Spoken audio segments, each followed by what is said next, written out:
अंधी का बेटा। एक कस्बे में एक विधवा अंधी औरत रहती थी। उसका एक बेटा था जिसके पालन पोषण की सारी जिम्मेदारी उसके कंधों पर थी।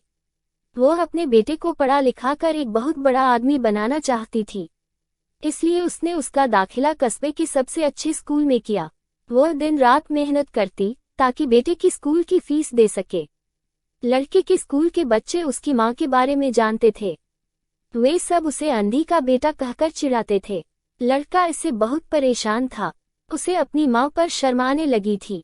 वह उसके साथ कहीं भी आने जाने से कतराने लगा था। जब लड़का बड़ा हुआ तो उसकी शहर में अच्छी नौकरी लग गई। उसने अपनी माँ से वादा किया कि शहर में मकान लेकर वह उसे लेने आएगा, लेकिन वह शहर गया तो फिर लौटकर वापस नहीं आया। उसकी अंधी माँ उसका इंतजार करती रह गई।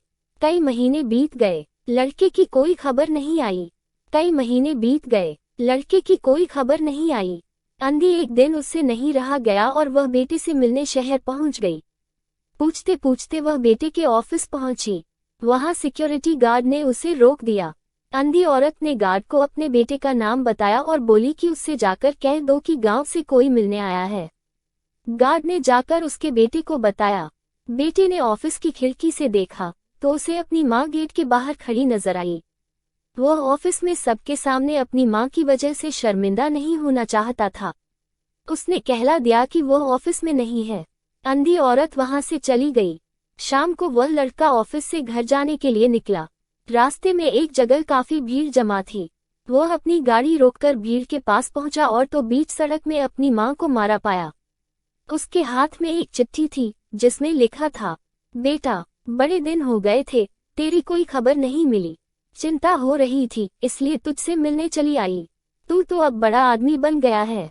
तुझसे मिलना अब शायद मुझ गरीब की किस्मत में नहीं, लेकिन मैं बहुत खुश हूँ तेरे लिए। तूने अपना ही नहीं मेरा सपना भी पूरा किया। मलाल है कि तेरी तरक्की देख नहीं सकती। काश बचपन में तेरी आंखों में सरिया न घुसा होता और मुझे तुम्हें अपनी आंखें न देनी पड़ी होती, तो तेरी तरक्की अपनी आंखों से देखकर सुकून से मरती। तेरी अंधी माँ। ये पढ़कर लड़का फूट फूट कर रोने लगा।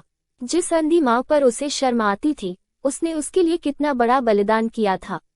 वह आत्मग्लानि से भर उठा और जिंदगी भर खुद को माफ नहीं कर पाया। सीख। दोस्तों, माता पिता अपने बच्चों के लिए अपना सर्वस्व निछावर कर देते हैं। उनका हमेशा सम्मान करना चाहिए।